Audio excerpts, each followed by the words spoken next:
Parshas Behaaloscha, Tavshin Pei Dalet.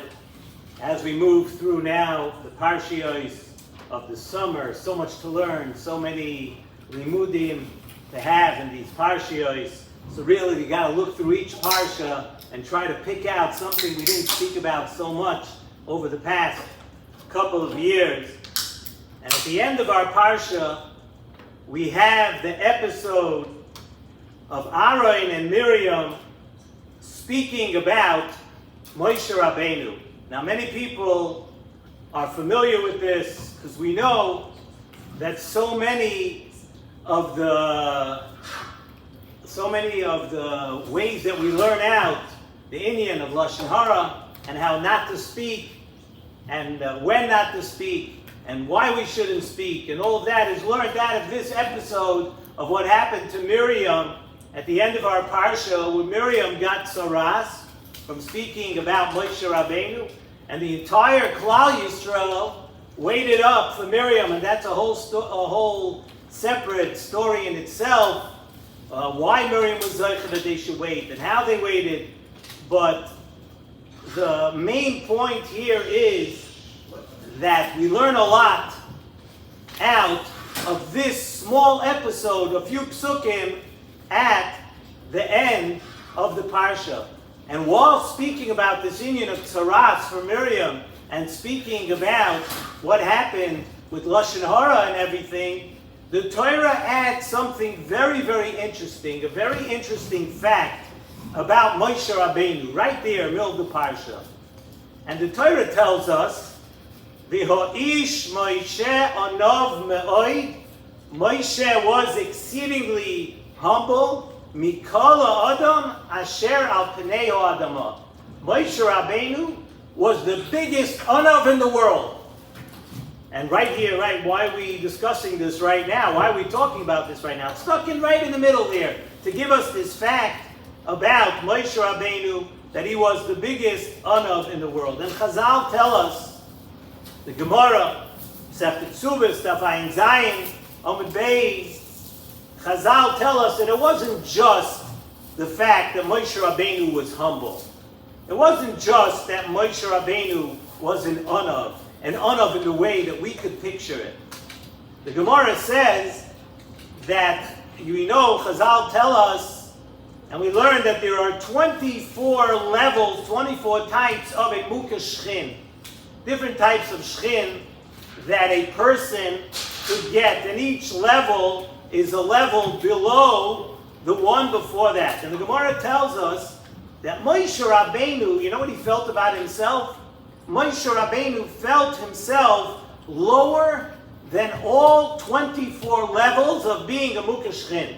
We're talking about Moshe Rabbeinu being an anav, not stam an anav, the Gemara tells us. It tells us that Moshe Rabbeinu was so exceedingly humble that when he knew about all 24 levels of a mukha shchin, Moshe Rabbeinu felt that he was lower than that too. Obviously, this is a very, very exceedingly low level that a person could be. A very, very low feeling that a person has about themselves. And the Gemara, Seftet Chulin, Daf Peites Amud Aleph, also tells us that in this regard of being humble, Moshe Rabbeinu was so humble that he was a bigger anav than Avraham Avinu. How do we know? The Torah says about Avraham Avinu, the pasuk says that Avraham said, "V'anochi afar va'efer." That's what Avraham Avinu said about himself. I myself, I'm like dust, I'm like dirt. But when Moshe Rabbeinu, when he was speaking about Moshe, when Moshe and Aaron was speaking about themselves, the pasuk says, "V'nachanu ma." We're mamish nothing. That's what they were saying about themselves.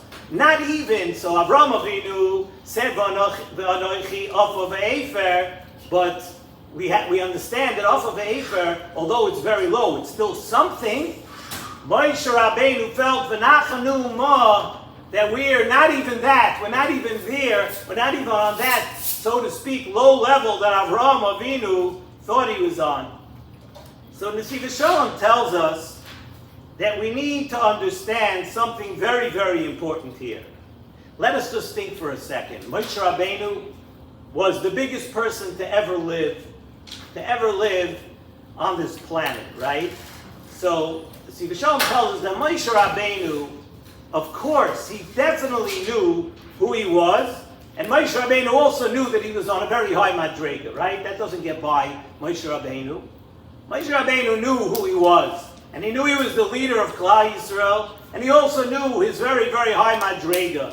Because the Torah even tells us, "V'loikam oid navi k'Moshe asher yida'oi Hashem panim el panim," that there was never a navi like Moshe that spoke to Hashem, kaviyachol, so to speak, like face to face. So the Torah says that about Moshe Rabbeinu. So Moshe Rabbeinu definitely knew that. So how is it that Moshe Rabbeinu attained such a great level of humility, knowing all these things about himself? Because we cannot say, that Moshe Rabbeinu just didn't know himself. No way. No way that happened.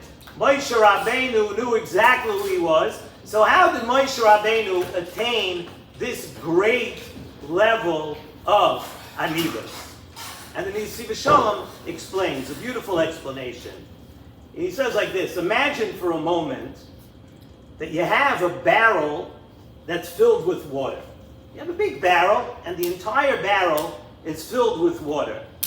Now, if the barrel's just standing here, and you fill it up with water, right, you could sell that water. That water's worth a lot. The water is worth something. You have an entire barrel full of water. But what happens if you take this barrel and you carry this barrel of water now to the beach, you carry it to the surface of the ocean, and you take that entire barrel of water and you pour it into the ocean now? What happens to the value of that valuable, so to speak, water that we just had? You poured it into the ocean, and now what's it worth? Now, even if you took, it's obviously pretty worthless. Imagine somebody looks at the ocean, and you tell them, look in that ocean, 1 barrel of water is mine. Well, why would it's worthless? It's nothing when it's in the ocean. And even if you dumped 1,000 barrels full of water like you had, and you dumped that into the ocean, it would still be unrecognizable in the ocean. It's really, really not worth anything.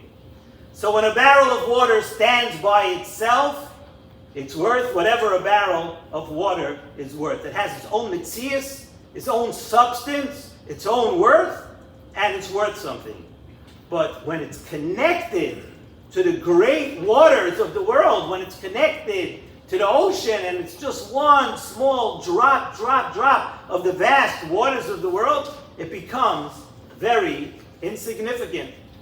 So now let us analyze this a little. Let's analyze this on a human level, Nesivos Shalom says. A person thinks something of themselves, and they may think that they're something. A person thinks, right, me, I'm whatever. Everybody has their faults and their challenges and everything, but a person feels, me, I'm at least something.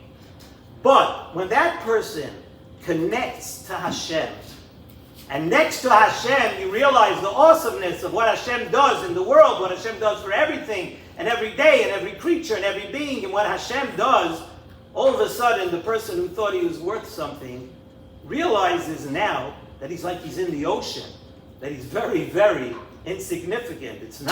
He's not really worth that much when it comes to capabilities of what a person could do in this world. So even one of the 24 types of Mukashchin, even though each one of those levels was very, very low, they were at least that. They were at least that level of being a Mukashchin. It was a Mukashchin, that was a person. It took up space. But Moshe Rabbeinu felt that he was lower than that. You know why? Because Moshe Rabbeinu understood and knew Hashem better than anyone else. Moshe Rabbeinu felt lost in the sea of HaKadosh Baruch Hu.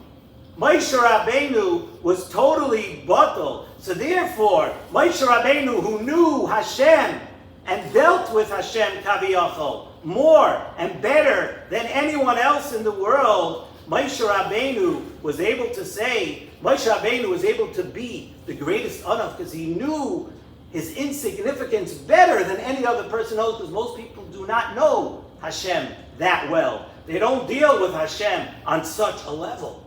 Moshe Rabbeinu knew he was in the, quote, he was in the ocean. That next to Hashem, he was lower than the 24 types of Mukashchet. So Afar Va'efer by Abraham Avinu was at least something. It was at least Afar Va'efer. Moshe Rabbeinu was able to say, V'nachanu ma. We don't even know where to begin. We ourselves are nothing. He felt, Moshe Rabbeinu felt in his mind that he was nothing at all. So when the Torah tells us now, we said the Torah tells us the greatness of Moshe Rabbeinu. The Torah tells us, Usmunas Hashem Yabit, that Moshe Rabbeinu was able to see the Tmuna of Hashem. The Torah tells us, it's telling us why Moshe Rabbeinu was the biggest Anav.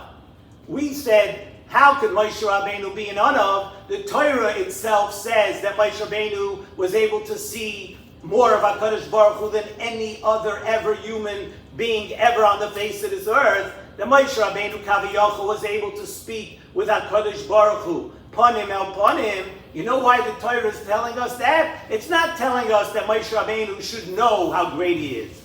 Moshe Rabbeinu, because he was so close, because he was so in touch with what really HaKadosh Baruch Hu was, that gufa is what made Moshe Rabbeinu the biggest honor.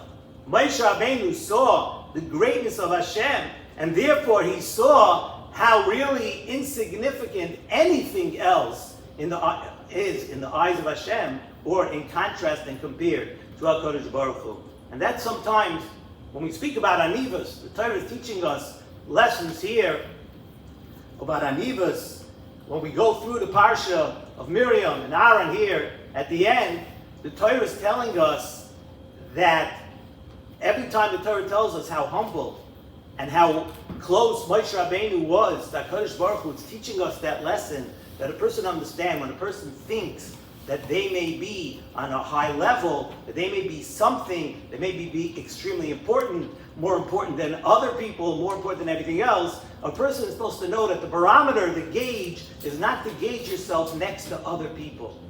The gauge is to understand what HaKadosh Baruch Hu is, and how much HaKadosh Baruch Hu can do, and how much HaKadosh Baruch Hu does for us, and how much of that can we really do? Really nothing. We are all in the hands of HaKadosh Baruch Hu. We don't have anything to say. We don't have any say in the matter. And that is the lesson about Anivas.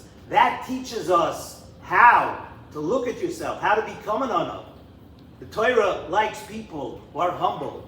People who are humble are on a much higher madrega. People who are humble understand who they really are, understand how much further they really have to go. Let's take the lessons of this week's Parsha, so many different lessons. We go through the Parsha, the Noira of the way Klal Yisrael traveled, and so many other important lessons of the Parsha. But this lesson snuck in here all the way at the end is a very, very important one. It teaches a person what we should be, how we should act as humble people, we should understand what a human being really is. The Ish Moshe Anav Me'oi. Moshe Rabbeinu was a great Anav, more than any other person on the face of the earth.